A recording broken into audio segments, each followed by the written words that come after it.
Okay, Assalamualaikum warahmatullahi wabarakatuh. Good morning, everyone. Waalaikumsalam warahmatullahi wabarakatuh. Morning, sir. Okay, how are you this morning? I believe you're well. And yeah, I'm happy. I'm glad to see you all here this morning. Okay, have you organized your group? Yes or no? You need? Already organized my group, sir. Yeah? Have you come to the conclusion with your friends to make a group? We already make a group, but we Yes. not discuss about the drama or the film yet. Okay. Yeah, that's good. So, how many students are there in your group? Around 5 or 6, I think. 5 or 6. Yeah, that's enough.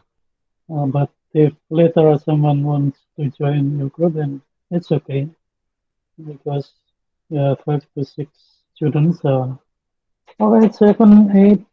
That will be better to make your project more feasible to do. Okay. Um, what about your personal task? Have you found literary work for you to read for yourself, Pika, Pika Andriani. Have you decided the literary work you are going to read this semester? Sorry, sir, I just joined. Can you repeat? Okay. Have you found literary work that you want to read this semester? Not yet, sir. Not yet. Okay. Well, okay, this morning I'm going to talk about the levels or stages of literary appreciation. And of course, it has something to do. This slide has something to do with maybe the books or the literary work you are going to read this semester because you may not read any literary work or you may not watch any movies because there are criteria of a suitable book or appropriate book for you to read. So that's it. So listen to me this morning, and later you will be able to decide whether you want to look for a book, or you want to look for a movie, or you want to read a book of poems or collection of poems or poetry, or you may also read a play or drama for your personal task. Okay, as you see on the screen, there are 7 stages of literary appreciation. This according to Nielsen and Donaldson, literature for today's young adults, second edition. Okay, have you got this book, Literature for Today's Young Adults? Have you got this book? No? Have you tried to find this book? No? Okay, try to find this book. This book is available on the internet. You may download it if you could find suitable link to try to find the book. If up to next week uh, you are not able to get the book, then I'm going to share my book with you. This is, I think, a very good book for you to read because not as a student now, but also as a future teacher in the future. I mean, you're going to be English teacher in the future, or maybe English lecturer. I don't know. But the book is very important. It's useful. Okay, there are 7 stages of literary appreciation. The first stage or level is kindergarten. Of course, it is um, The case, I think, is in the inner circle countries. So the countries in which English is used as the first one is in a language. But in the second or outer circle, like sec- where English is used as second language, like in Malaysia or in Singapore, and the case is different. And it is different too in the third layer or third circle, including Indonesia, in which English is used as a foreign language. Well, for kindergarten, the stage is also called understanding of pleasure. I mean, if you teach kindergarten children, then you try to teach your students, your pupils with literary materials, including picture books, for example, folk tales, songs, TV programs. Okay, then the main objective of teaching those materials to kindergarten students is to get them understand about pleasure. I mean, if the story is funny, then you may tell your students to laugh, to smile. If the story is sad, you may ask your student, "Oh, children, what about the story? Do you think that the story is sad?" "Yes, ma'am." "Okay. Do you feel sad too?" "Yes, ma'am." Very young children, very young children would be able to express it way. Okay. Have you ever observed kindergarten children at the school? Have you? Yeah, I um, sometimes observe them when they are in the classroom, and the teachers are very, very patient, right? The most important criteria for kindergarten teacher is patience. If you're not patient, you would not be successful in teaching kindergarten children because everything must be told, everything must be spelled out, expressed. The teacher must talk very much, slowly, patiently to his children, including when they try to teach literary materials from picture books, for example, uh, telling about animals, okay, birds, maybe fish. And if the picture books are designed to be a narrative book, then the teacher must be able to tell the children the story. And if the story is happy, then okay, children, the story is happy, and you now might clap your hands. You may smile, you may laugh. Okay. But if the story is sad, then okay, let's set story, set ending. So you may be sad or you may cry for a while. Okay. That's how to develop literary appreciation. Again, appreciation here means appreciate. Appreciate means to honor, to more than just understand, but to understand and then to interpret the meaning, the message in your own way of expressing things. Okay, so the task that you might give to kindergarten children, for example, ask them to memorize the stories. Okay, ask them to memorize the stories, and then in the following meeting, you may ask them to retell again the story that you gave the day before, the week before. And for songs, and children are trained to enjoy the action of singing. Okay, that's the first stage. Now we come to the second stage, primary grade. So it's maybe, yeah, um, students of first, second, third year of elementary schools. What is the purpose of teaching literary materials to the students. The most important purpose is to make them learn how to decode, how to understand, how to get the meaning, get the message of a story. Okay. For example, the materials school reading text. So every school has a library, and in the library there are reading texts, and the reading text must be suitable, appropriate with the age of the student. So in a elementary school library, there should be books that are relevant to their development of psychology, development of their emotions. You must not put in the library of in elementary school books for adults, okay? Books for university students, because this would be very difficult, too difficult for them to understand.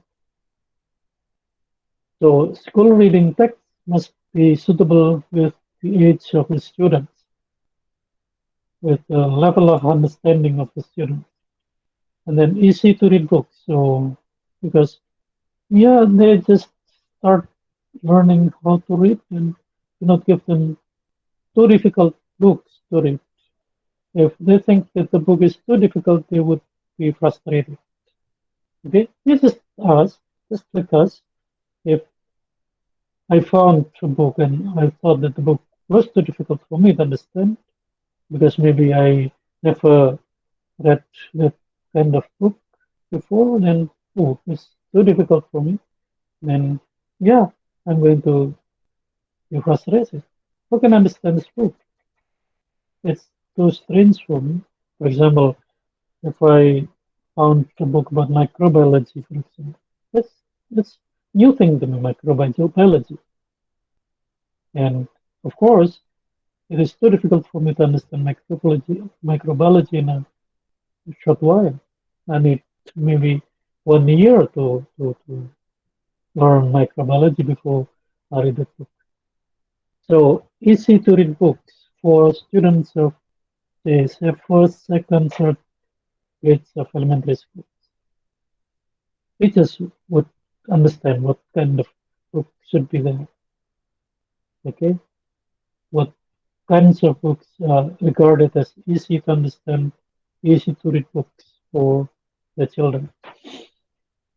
Well, the the activity that you or the teachers of elementary schools frequently do is to, to ask them to enjoy reading alone.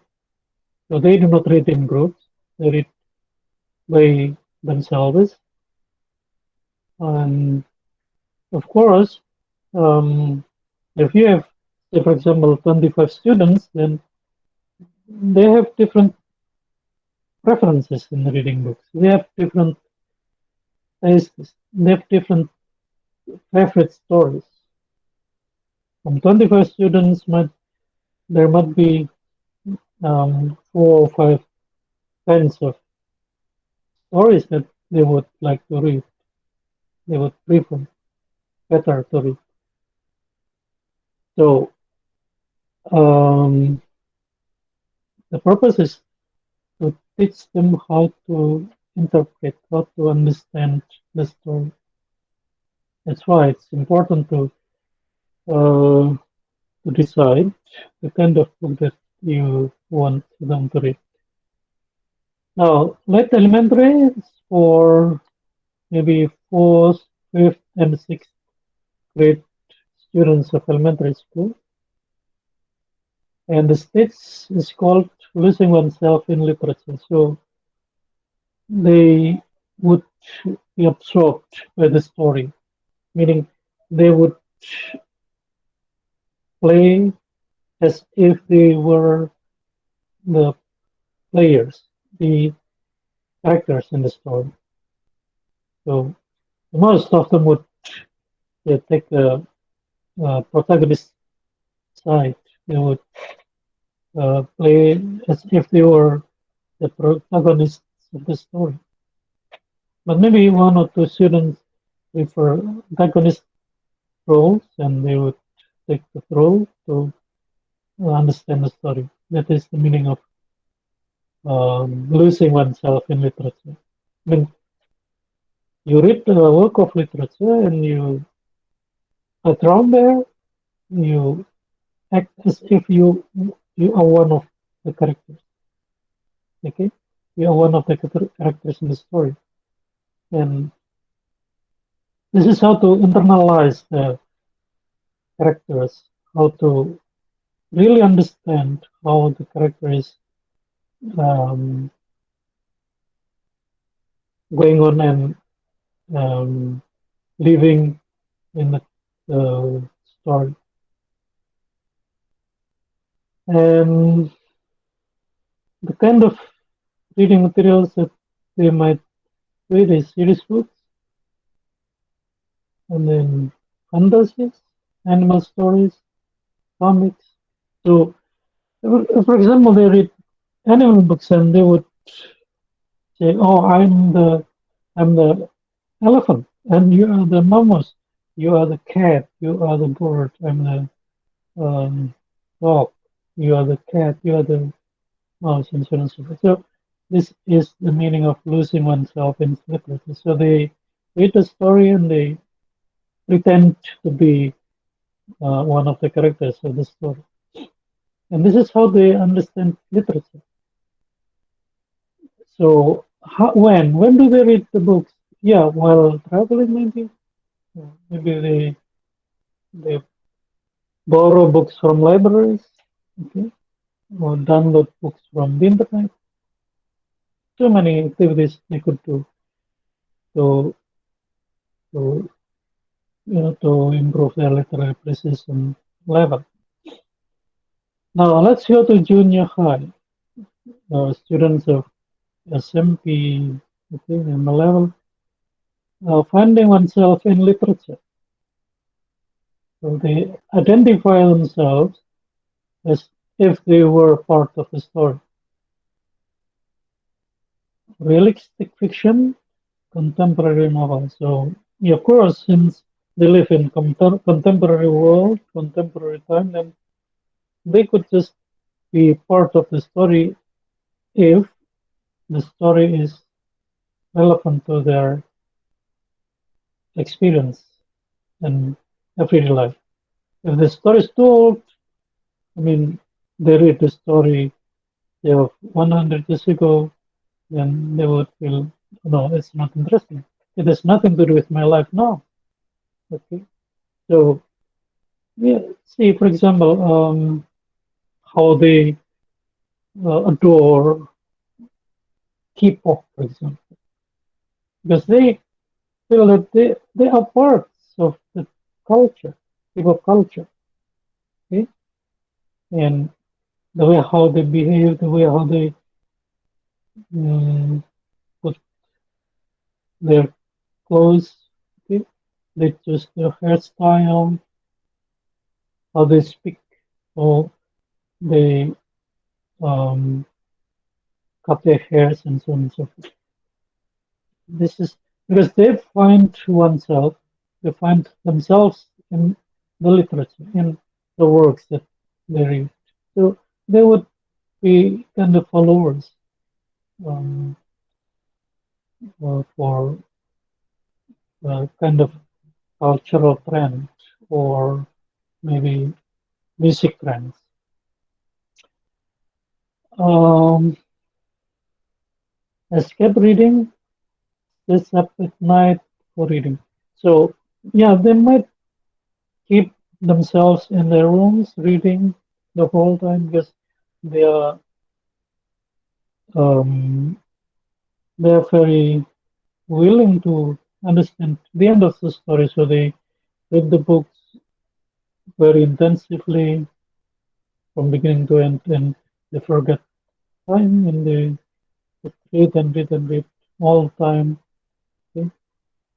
This is what junior high schools do when they find a story that reflects their life, or at least they could share the experience with the experience in the story. Okay, and now let's move to high school students. High school students tend to venture beyond self, so they would be much better reader. I mean, they are not involving themselves into the story or drowning themselves in the story, but they try to take a distance, take a distance and try to control the story in their reading activity, not in the writing, but in the reading activity, because the writing activity is controlled by the author. But for reader is to control how they read. I'm going to stop here because this is where I like most, and I'm going to continue reading next week or next uh, tomorrow or whatever time you choose, because you try to control your emotion. Science fiction, okay? For example, there is science fiction, social issues fiction, stories like raising social issues um, in a particular country. Um, and then the activities is they start buying books, okay? Because they develop the possession, the possessiveness of the work, and also the story in their lives. These movies, they go to movies, they watch movies, they watch movies through social media, through the internet, Netflix, and so on and so forth. And then reading initiative, they start their own reading by their own choices. So they do not need to be asked to read. No. They do not need. They do not wait until the teachers tell them to read. They have um, their own plan, their own initiative to read this book or that book or watch this film or that film. Okay, that begins from high school. And what about you, college students? What you are going to do is to read widely. That's why you also learn here extensive reading. So you are not limited to particular topics or particular activity, but you are free to read any works that you like. Okay, the more books you read, the better for your understanding. And then now, what do they do? Of course, they would prefer to read bestsellers. And why? Because they have their own standard of choosing reading materials. And of course, they discuss the books with their friends, the schoolmates, college friends, and so on and so forth. So when they read bestsellers, then they would feel that, oh yeah, I'm updated, I'm updated, I'm updated, I'm not left behind. I read this book and I know this is new, so I could update my reading activity and update my knowledge. Novels, poems, plays, films, so they they're involved in different kinds of readings, with reading textbooks and also watching movies or films or watching drama, performance, plays. But I don't know about you, whether you do all these things or you do not. I don't know. But it is what Nielsen and Donaldson found in their researches, so they could read all these things. Yeah. And then what do they do? Yeah, they do, but yeah, they talk about books. They join discussions about books. Okay. Or even they join book club. So club whose activities are mainly on discussing the books. Well, adulthood. You can be in college level or in adulthood level. Aesthetic appreciation. Aesthetic appreciation. It is the stage that you try to understand the aesthetic values of a literary work. Oh, this is aesthetic. This is beautiful. The story is beautiful. The story is touching. The story is very human. The story is very um, interesting. The story is very humanistic. Okay? So aesthetic values have something to do with, whether something is good or not, beautiful or not, artistic or not. So aesthetic values are there. So what do they read? Classics. Classics are literary works or books which are read from time to time. In American literature, for example, uh, The Great Gatsby. Great Gatsby is a classic because this book, Great Gatsby, is read from generation to generation. Okay. In British literature, um, Romeo and Juliet is classic. Romeo and Juliet is a drama, a very long drama play, but it's classic because people there read this play from generation to generation.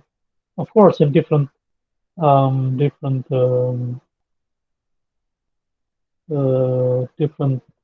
forms. Not Romeo and Juliet text only, but they also watch the drama performance. They also watch the movie, okay, and also read the book. But it is a classic because it is read by people from time to time. So there are works that were read by people in the past and not anymore read by people today. Okay? Um, this is not classic because people stop reading the book. But if people continue reading the book, okay, regardless of generations and decades or years, then the books are called classic. Okay, so that's up to you. For example, uh, um, and adult people prefer to read classic books because they try to get value there, aesthetic value, for example, cultural values or moral values or educational values or religious values. But they also read contemporary books which are written and published in recent years, from say, let's say from 2 years ago up to now. That's contemporary, or maybe 10 years period is contemporary. Drama, film, contemporary drama, contemporary film. So they try to catch up the latest development in literature by reading contemporary works. So adult people do not only read contemporary books, recent books, but they also read classics. Why? Because they try to make kind of comparison between, oh, this is what I found in reading The Great Gatsby and Romeo and Juliet. And this is also I found in reading the latest book, like The Cat Runner, for example. Okay, and what do they do in reading? They read constantly. So they have their own timetable for reading. Maybe um, then 1 hour before they go to bed, they read a novel. Okay, the lessons that they got from reading the book, from watching movies or watching drama, are very important for the lives. And They enjoy, of course, criticizing literary works and also film. So they do not stop watching movies for entertainment, but they also criticize the movies. They do not read books or novels or classics just for the sake of understanding the story, but also for the sake of criticizing the story, the book. And that's what you're going to do when you write your scripts, your thesis about literature. You are going to criticize, you are going to analyze. So criticize here means analyze, not necessarily do something bad about the literary work, but it's more or less about how to analyze the work from a particular point of view. That's criticism. So criticism is not always bad. Criticism does not necessarily about say something about the bad sides of, for example, a story. That's not criticism because criticism is actually an analysis. Okay, so when we talk about literary criticism, we talk about literary analysis. How you analyze a literary work from a particular point of view using a particular theory or concept, and that's why you can understand the story better because you know, say for example, the advantages and disadvantages of a particular story. Okay, let's say I I criticize, for example, the literary work, Indonesian literary work, which I think is very popular. Um, it's about traditional and modern life, tension between traditional and modern lives in the story of Inurbaya. Okay. I think you also read the book when you were high school students, Siti Nurbaya, right? Did you read that book, Shinta? Did you read Siti Nurbaya book, novel?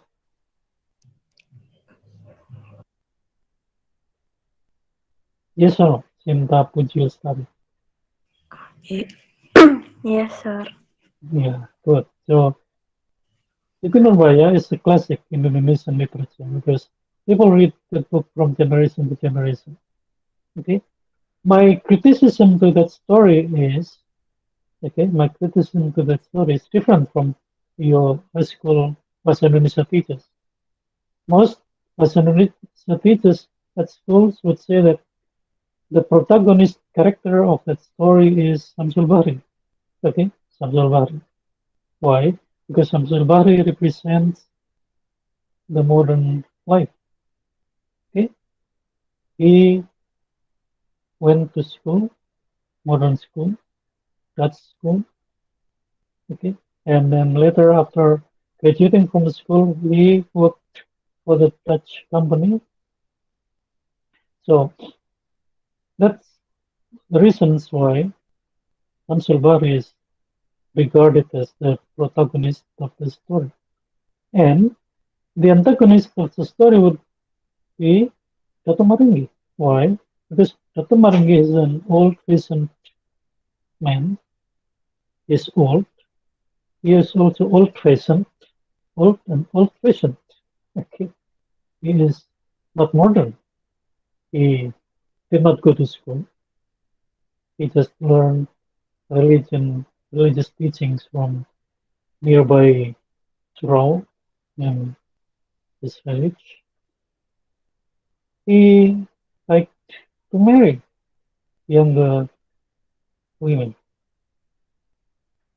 So that's the argument for saying that Dato Maringgi is an antagonist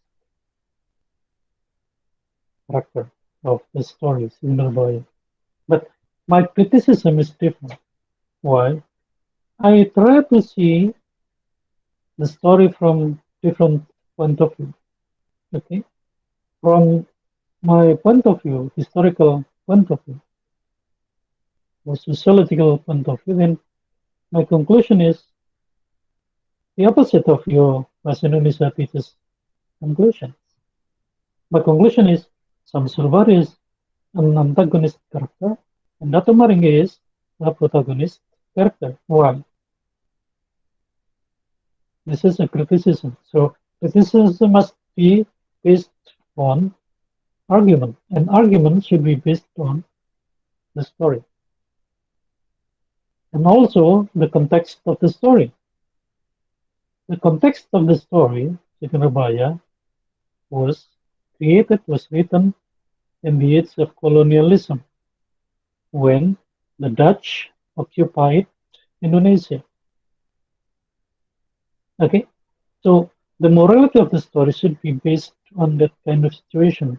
As part of the Indonesian nation, we must try to understand that by the time the story was created, was written, then the struggle to get independence was on its way. People struggled for Indonesian independence. Okay, and the struggle was actually a very long struggle. It was started a long time ago. Even from the first time they came here, the Dutch came here, then there was struggle to to defend their lands from being occupied by the Dutch colonialists. What Samsul Bahri do, I'm sorry, what Samsul Bahri did and what Maringi did was on the contrary, right? Samsul Bahri, okay, worked for the Dutch, and the Dutch was the colonialist.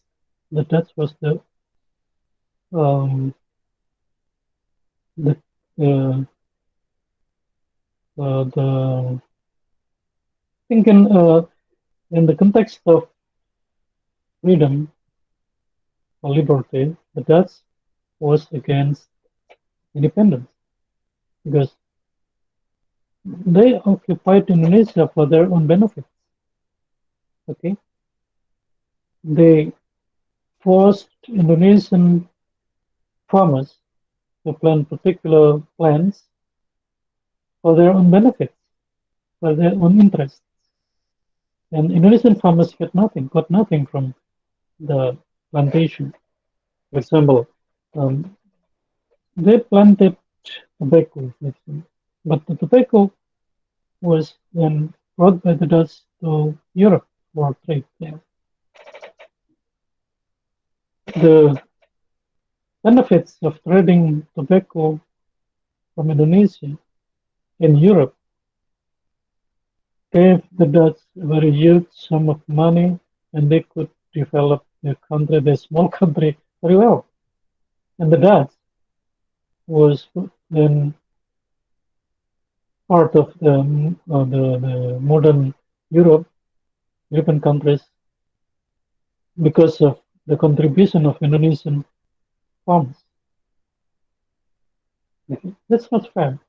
Everywhere, colonialism is not fair. It's not good for human beings in general. In contemporary situation, for example, the conflict in Palestine is an example of how colonialists oppress the nation to be under their power, under their control, economically, politically, culturally, and so on and so forth. That's my argument. So, if you work for colonialists, if you work for the Dutch, well, the Dutch occupied Indonesia. The Dutch took a very great benefit from Indonesia, economically and politically. Then you have the colonialists, you have the Dutch to survive in Indonesia, to,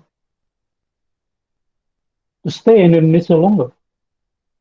Okay, but if everyone in this country rejected to help the Dutch, and they then chose to fight against the Dutch, then the Dutch would have no standing here. They would be weak. The Dutch became stronger and stronger because many Indonesian people helped them.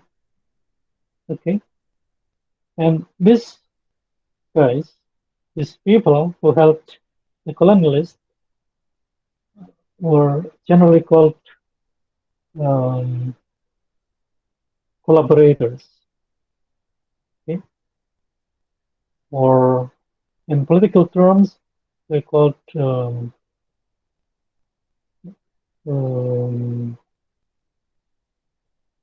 yeah. I'm not going to say opportunists, but yeah, they, this is what they did. They helped the Dutch, and it was not good. Well, people were struggling for Indonesian national independence. Abdul Bari worked for the Dutch, okay, and of course, Abdul Bari did not do anything to get rid of the Dutch from Indonesia. From that point of view, then I would say Abdul Bari was not a nationalist boy or man, and that's why I prefer to call him an antagonist instead of a protagonist. On the other side, Toto Maringi was loyal to his people, to his tradition, to defend his land from the Dutch. Okay, that's criticism. So let's open to differences.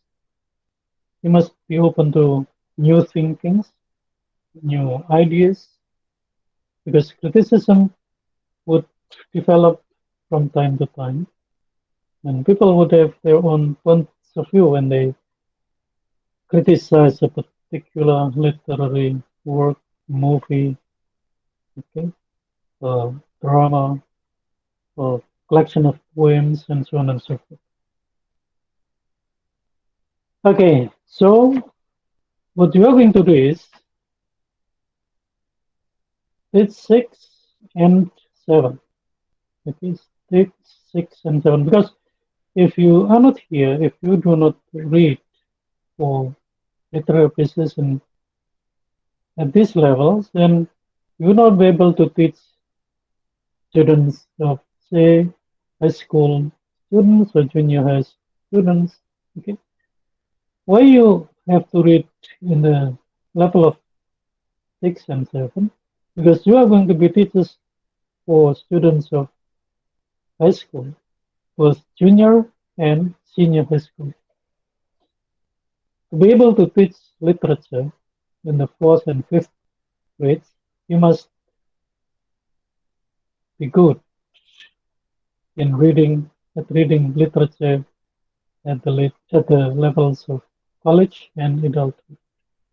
And that's why in this lecture you are supposed to read.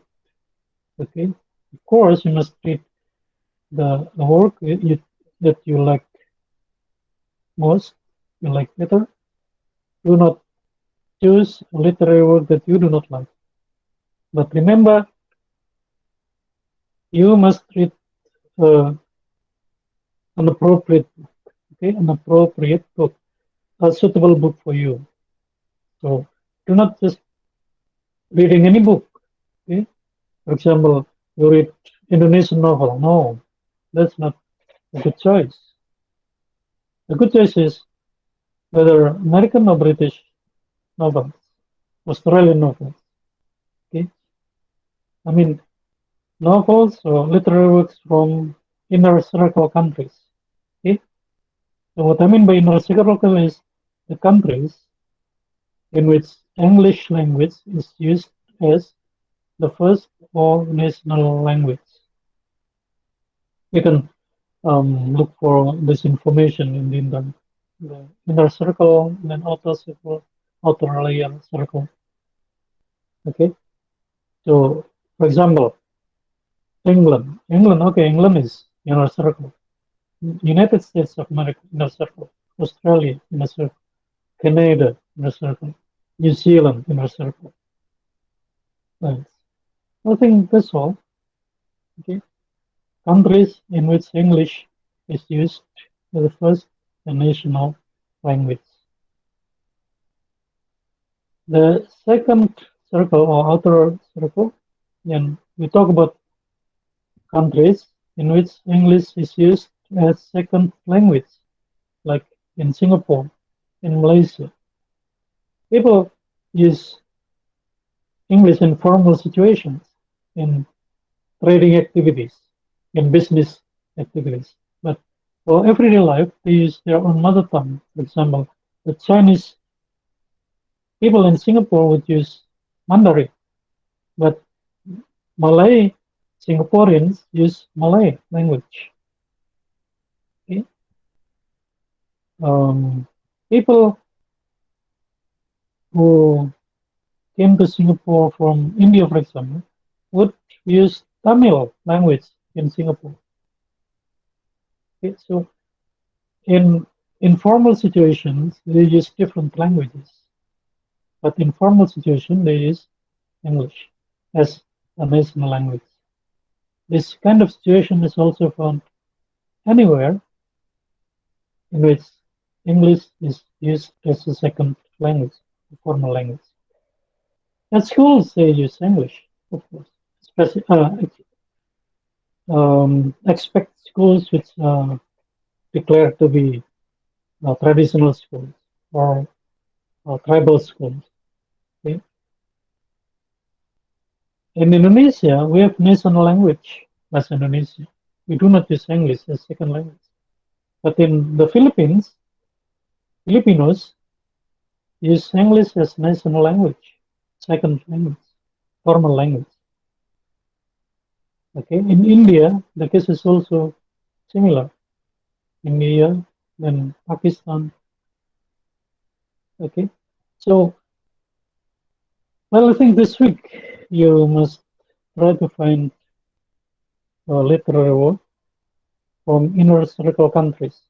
Okay, from England, United States of America, Australia, Canada, New Zealand. You may choose literary works written by those people living in those countries. Okay, what about Indonesian novels which are translated into English? No. Why? Because the story is based on situations in Indonesia. Why must you read stories in situations of, for example, English life or American life? Because reading literary work means learning culture also. Okay, learning the culture in the story. Okay, if you read Indonesian stories, Indonesian novels, the setting is in Indonesia, then the culture that the story presents is Indonesian culture. It is different from, for example, you read a book which is written in Canada. The story is about Canadian life, and you can learn about the culture of Canadian people. So yeah, we can learn things from people, of course, including also when we learn, for example, educational values or moral values or character educational values. Okay. Yeah, that's it for this morning, I think. Of course, uh, your project must go on. Okay. The first step is for you to choose your own individual task of reading. Every one of you must read a literary work, watch a movie, that's up to you, and try to criticize the movie, the story. If, for example, you watch Romeo and Juliet movie or the Great Gatsby movie, that's it. Try to watch, if you want to watch a movie, try to watch a movie which is adapted from a literary work. Okay, a movie, the story of which is adapted from a literary work. So I mentioned examples like The Great Gatsby, Romeo and Juliet, okay, The Kite Runner. Okay, those are the examples of movies, the story of which, whose stories are adapted or inspired by a literary work. Okay, so if you if next week, for example, um, this is what you are going to submit in Sibra, right? So later I'm going to give you the instruction on this Sibra to collect the title of the book or movie you are going to watch. So next week we are going to see whether you have chosen an appropriate book or film to watch or to read this semester. Besides that, besides that, I'd like you to also discuss in your group your project, your group's project. I mean, you may choose, for example, from the stories that the group shares, then one of the stories to be adapted into a drama performance. Or you may come to an agreement that, oh, we are going to find another story, the story which is not read by the members of the group, new story, and then adapt the story into a drama performance. Okay, so this week you have two assignments, two tasks. First, the task for individual activities. Okay, so you must read or watch, read a book or watch movies for your personal activity, and in groups discuss a book or movie. Sorry, not movie, a book your group tries to develop or to adapt into drama performance. So for more information, well, I think I'm going to give it information is Sipidar, okay, in the Sipidar. And your task should be submitted, yeah, at least this by next week before Tuesday, okay. So before Tuesday, you must be able to submit one for individual assignment and the other one for group project. That's it for this morning. If you have questions, then I would like to hear your question if you have questions. If no questions, then that's it. You can finish our meeting now. Any questions? No? As usual, I'm going to upload this Sir, video. Okay, okay. okay, for the task, Kita.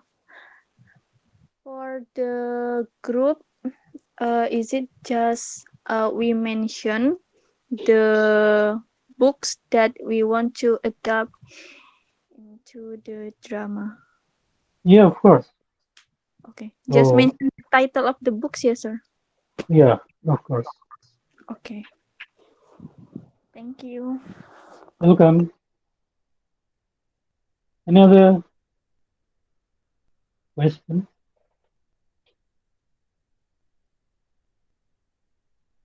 Okay, that's it. Thank you. See you next week. Assalamualaikum warahmatullahi wabarakatuh.